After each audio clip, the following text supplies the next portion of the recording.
तर hi hello नमस्कार सगळ्या माझ्या गोडताईंचं मनापासून स्वागत आहे सर्वांना। सर्वात आधी श्री स्वामी समर्थ। तर आज वार आहे शनिवार आणि आज आहे ना मस्तपैकी तुमच्यासोबत एक मी रेसिपी शेअर करू राहिले। तर हे बघा एक एवढं केलं आहे। आता ही दुसरी बॅच टाकली आहे आणि ही नाही याची साईज थोडीशी मोठी ठेवली आहे कारण उरकायचं आहे पटापट, मला दुसरे काम आहे।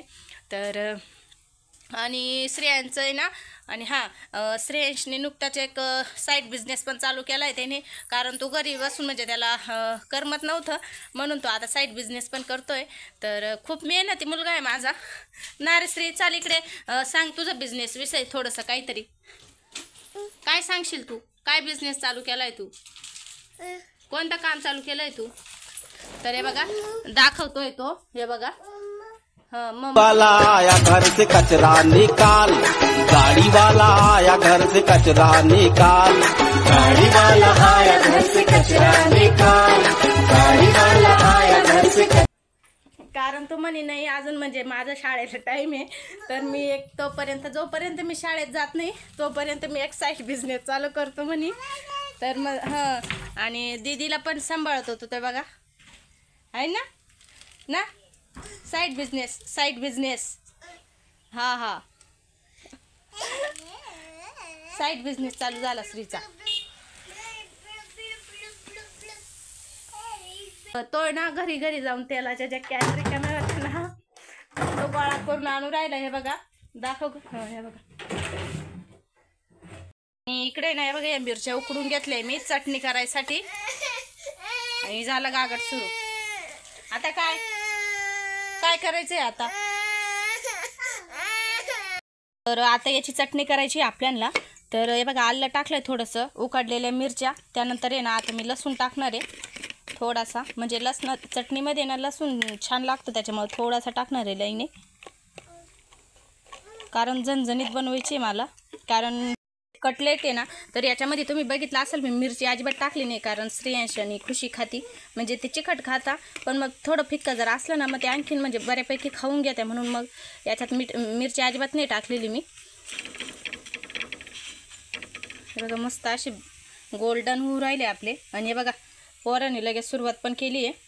तर म्हटलं मग जाऊ द्या गरम गरम खातील। आणि आता आहे ना याच्यामध्ये थोडीशी कोथिंबीर टाकू आपण मस्तपैकी लागेल। आता हे सगळं बारीक करून घेते मी।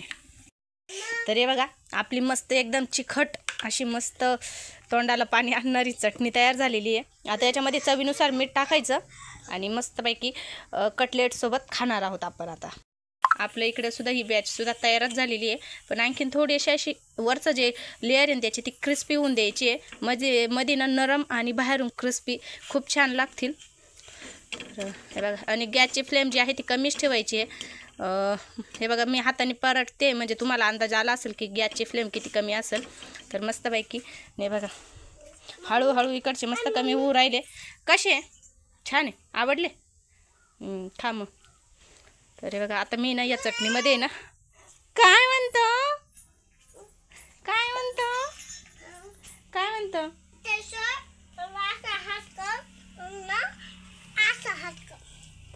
जाऊ दे, म्हटलं तू त्याची दुधाची बॉटल घेऊन राहिली। तर चला इथे मी तुम्हाला सांगते की मी कटलेट्स भोपळ्याचे किंवा दुधीचे कटलेट्स कसे बनवले। तर आता बरेच जण बटाट्याचे वेगवेगळे बनवतात। तर भोपळा हा असा पदार्थ आहे जो बऱ्याचपैकी लोकांना आवडत नाही, आणि पण मग बळजबरी खातात किंवा बरेचसे जण खातही नाही, पण आणि मुलं तर अजिबात असंही भोपळ्याची भाजी वगैरे काही खाते नाही। तर मी काय करते, कधीच भोपळ्याची भाजी न करता हे असे पराठे वगैरे असं हेल्दी पण चांगलं घरातलंच करून खाते पण, आणि पोरांना पण खाऊ घालते, जेणेकरून त्यांना हे सगळ्या भाज्या खायची सवय पण लागते आणि चांगलं पण राहतं। तर काय केलं, भोपळा ना किसून घेतला आणि त्यानंतर पाण्यामध्ये भिजत ठेवला, कारण भोपळा आहे ना किसल्यावर लगेचच काळा पडतो। तर भिजत ठेवला होता। आता आहे ना त्याच्यातलं पाणी काढू, म्हणजे भोपळा जो आहे तो काढून घेणार आहे आणि पूर्ण पिळून घेतला, कारण त्याच्यामध्ये पाणी नाही ठेवायचं आहे। तर हे बघा आता आपला भोपळा जो आहे तो पाण्यातनं बाहेर काढून घेतला आहे। आता याच्यामध्ये काय करायचं, पूर्ण मैद्यामध्ये हे करू शकता तुम्ही, पण कसं आहे घरचं आहे आणि शेवटी हेल्दी करायचं आहे आपल्याला, तर त्याच्यामुळं मग मी जी आहे ही वाटी जी आहे ती वाटीभर मी गव्हाचं पीठ घेतलं आहे. म्हणजे फुलवाटी पण नव्हती, तुम्ही बघितलं. आणि जितकं गव्हाचं पीठ घेतलं जितकं गव्हाचं पीठ होतं त्याच्या निम्मच मी मैदा घेतलेला आहे. आणि चवीनुसार मीठ टाकायचं याच्यामध्ये. आणि त्यानंतर काय, आलं आणि लसूण हे मिक्सरमध्ये फिरवून घ्यायचं किंवा मग कुटून जरी टाकलं तरी चालेल. आणि थोडीशी असं कलर म्हणून किंवा मग एक चव म्हणून हळद टाकू वाटली तर टाका. आणि तुम्हाला जर म्हणजे मिरची जी आहे ती ऑप्शनल आहे, याच्यामध्ये मिरची टाकायची असली तर याच्यामध्ये टाकू शकता, लाल तिखट टाकू शकता किंवा हिरव्या मिरच्या ज्या आहेत ते मिक्सरला फिरवून घ्यायच्या आणि त्याही याच्यामध्ये टाकल्या तरी मी म्हणजे हे एवढंच होईल की हे थोडंसं चिकट होऊन जाईल मग. तर पण मी इथं काय मिरच्या वगैरे टाकलं नाही आहे. तर इथे आता व्यवस्थित सगळं एकजीव करायचं, पाणी नाही टाकायचं आहे आधीच, पहिले हे सगळं एकजीव करून घ्यायचं आहे. त्यानंतर मग थोडं थोडं पाणी घ्यायचं आहे. आपल्याला पूर्ण बॅटर जे आहे ते आपण ज्या पद्धतीने पोळ्यांसाठी पीठ मळतो तसं पीठ मळायचं आहे याचं. तर हे बघा इथे आपलं पीठ जे आहे ते मळून झालेलं आहे. आता इथं याला थोडंसं तेल लावून ठेवू शकता तुम्ही. माझं जे आहे ते थोडंसं नरम होऊन गेलं होतं थोडंसं, तर इथं थोडंसं पीठ टाकून मळून घ्यायचं किंवा मी तर काही मळणार नाही, कारण आपल्याला तेल लावूनच जे कटलेट्स आहे ते बनवायचे आहे. तर बघा इथे आपलं आता पीठ मळून झालेलं आहे. आता काय करणार आहे, तर आता काय करायचं, इथं तुम्ही तळू पण शकता पण मी तळणार नाही आहे, कारण की कसं जास्त तेलाचं पण खाल्लेलं चांगलं नसतं. पण चवीला ते आपल्याला तीच चव पाहिजे ना, तर काय करायचं, तवा घेतलेला आहे मी, त्याच्यावर थोडंसं तेल टाकायचं, तव्याला पूर्ण तेल लावून घ्यायचं व्यवस्थित आणि कटलेट्स जे आहे ते बनवून घ्यायचे. आता तुमच्या मनावर आहे, तुम्ही कितकी मोठ्या आकाराचे बनवायचे किंवा मग कसे डिझाईनचे बनवायचे. मी साधी सिंपल बनवणार आहे, गोल. मुलांसाठी बनवणार असेल तुम्ही वेगवेगळ्या आकाराचे बनवू शकता, जेणेकरून मुलं आवडीने खाता. पण माझे मुलांना कशा आकाराचे दिले ते खाऊन घेतात, त्यांचं काही म्हणजे नाटक नसतं असं दे तसं दे, त्याच्यामुळं मी साधे सिंपल गोलच करणार आहेत. तरी बघा आता इथं तेव्हा जो आहे तो आपल्या तापलेला आहे आणि काय करायचं आहे, हाताला जे आहे ते तेल लावून घ्यायचं आहे थोडंसं. त्यानंतर मग थोडंसं जितक्या मोठ्या साईजचे तुम्हाला बनवायचे त्या साईजचा गोळा घ्यायचा आहे आणि तेलाचे म्हणजे बोटांना तेल लावायचं थोडंसं. आणि त्यानंतर हे बघा मी करते त्या पद्धतीने, जितकं जाड किंवा मग जितकं पातळ आपल्याला बनवायचे तसं तुमच्या मनाने तुम्ही असं करून घ्यायचं आहे. आणि गॅसची फ्लेम जी आहे ती एकदम गरम कमी ठेवायची, तवा जो आहे तो एकदम गरम करून घ्यायचा आणि गॅसची फ्लेम जी आहे ती कमी करायची. त्यानंतर मग थोडंसं तेल लावून मस्तपैकी याच्यामध्ये भाजायचे आहे. तर हे बघा मी अशा पद्धतीने सगळे करून घेणार आहे.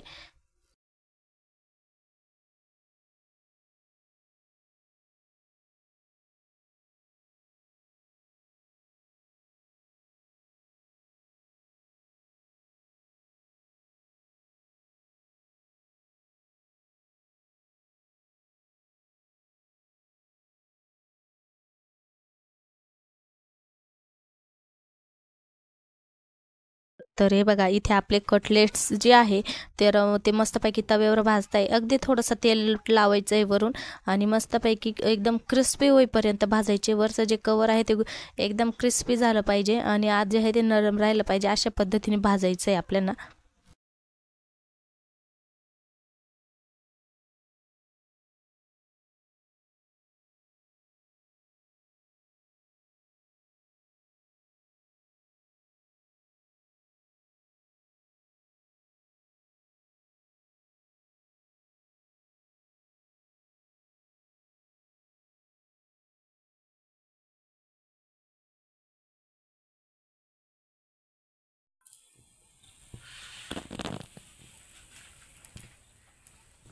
तर हे बघा श्री, कसं काम चालू आहे तुझं, कशा पद्धतीने काम चालू आहे, चांगलं काम चालू आहे का? हां. आणि खुशीची आत्ताच आंघोळ झाली. आणि हे बघा त्या पाण्याच्या कॅन आहे, म्हणजे इथं आहे ना आम्ही पाणी जर समजा एखाद्या वेळा नळाला पाणी नाही आलं तर मग यांच्यामध्ये पाणी भरून आणतो आणि या किचनमध्ये ठेवलं जातं. तर तिकडून आहे ना इथून कशा जरी यांना देऊन तो घेऊन आला, त्याला बघ इथून त्याला स्वतःला नीट येता येत नाही आणि ते या दोन्ही डबक्या घेऊन आला आहे आणि गावाचा यांच्यासोबतच खेळत होता. खुशीची आत्ता आंघोळ झाली मस्त. खुशीला आज शाळेत जायचं आहे की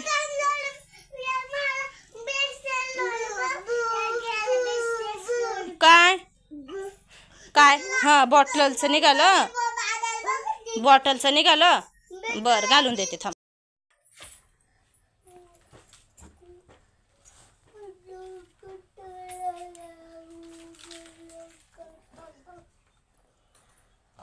घे. त्याच्या अगं राहू दे ना, ठेवायची त्याला, ठेव दे ना, जाऊ दे, ठेव दे. हा सांडू राहिलं खाली, ते खाली सांडू राहिलं. तू पे.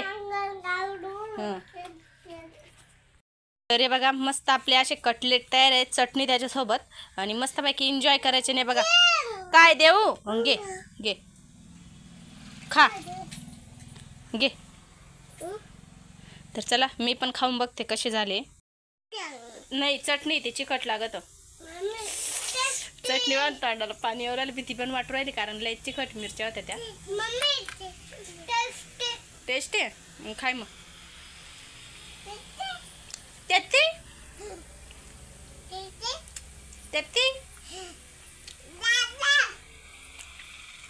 चांगले झाले, म्हणजे खरंच चांगले झाले. आणि मिरची जी आहे ना चटणी ती एकदमच तिखट आहे, म्हणजे मी काहीतरी थोडीशी लावली होती पण बऱ्यापैकी तिखट आहे, पण अशीच पाहिजे होती मला. आणि खरंच खूप छान झाली आहे. नक्की तुम्ही पण ट्राय करून बघा, नक्कीच आवडेल तुम्हाला. भाजी ते भोपळ्याची भाजी येते, कोणी खात नाही जास्त करून, त्याच्यामुळे मग असे काही पदार्थ केले ना मुलं बी आवडीने खाता आणि आपल्याला पण खायचं मन होतं. तर मग म्हटलं सहज डोक्यात आलं होतं बटाट्याचे कटलेट, याचे त्याचे कटलेट बरेच जण करतात, आपण याचे करून बघू कसे लागते म्हणून. पण छान झाले. आणि तुम्हाला जर या पिठामध्ये मिरची जर टाकायची असली ना तुम्ही याच्यात मिरची ॲड करू शकता, पण मी नाही केली. मी त्याच्यासाठी ही एकदम स्पायसी अशी चटणी केली होती आणि खरंच खूप छान झाले. नक्की ट्राय करून बघा तुम्ही पण, आवडेल तुम्हाला सगळ्यांना पण. तर चला अजून सगळे कामं पडले, पण आता पहिले खाऊन घेते आणि मग कामाला सुरुवात करी. तर चला भेटूया एक नवीन ब्लॉगमध्ये उद्याच्या, कारण आज खूप छोटा ब्लॉग झाला आहे, कारण की म्हणजे काय दाखवायचं दररोज तेच म्हणून म्हटलं म्हणजे छोटेच ब्लॉग चांगले राहतात, कारण की ना म्हणजे तुम्ही स्किप करून पण बघते नाही आणि पूर्ण बघतात छोटे ब्लॉग असल्यावर. तर त्यामुळे मग छोटेच बनवणार आहे, बनवलं आहे आज मी. आणि चला नक्की ट्राय करून बघा कटलेट्स कसे झाले. आता श्रेयांस झोपलाय, खुशी गेली खेळायला आणि बरेचसे कामं पण पडले माझे, भांडी झाली आत्ताशी. तर आता बाकीची कामं पण आटपून घेते. तर चला भेटू उद्याच्या एक नवीन ब्लॉगमध्ये. तोपर्यंत सर्वांना श्री स्वामी समर्थ.